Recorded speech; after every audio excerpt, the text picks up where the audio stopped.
আরে শালা, তুই আমার পুরো রক্তটুকু ফেলাই দিলি। কত কষ্ট করে এই রক্তটুকু আমি জোগাড় করছিলাম, এবার আমার পরিবার কি খাবে রে?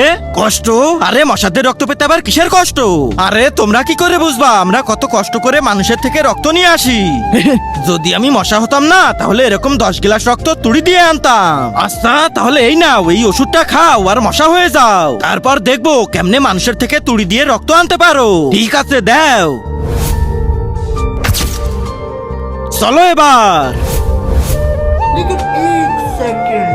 মশা তাড়ানোর আগরবাতি, চলো অন্য কোথাও যাই। দেখছো কত ঝামেলা রক্ত নেওয়া।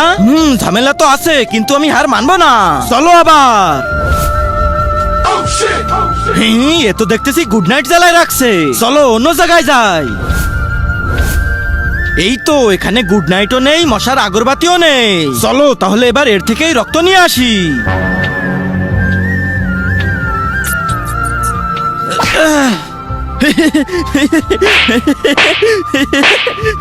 আরে তুমি আমার কিছুই করতে পারবা না, কারণ আমাকে তাড়ানোর জন্য গুড নাইট আর না হলে মশা মারার আগরবাতি লাগে, আর তোমার কাছে তো একটাও নেই। কিন্তু ওর থেকেও খতরনাক জিনিস আছে আমার কাছে। কি? তার আগে আল্লাহকে ভালোবেসে থাকলে ভিডিওটাতে লাইক করে চ্যানেলটা সাবস্ক্রাইব করে দাও, আর শয়তানকে ভালোবাসলে লাইক সাবস্ক্রাইব করতে হবে না, কমেন্টে বলে যাও আল্লাহু আকবার। এই যে এই নাও। আরে শালা কি গন্ধ রে।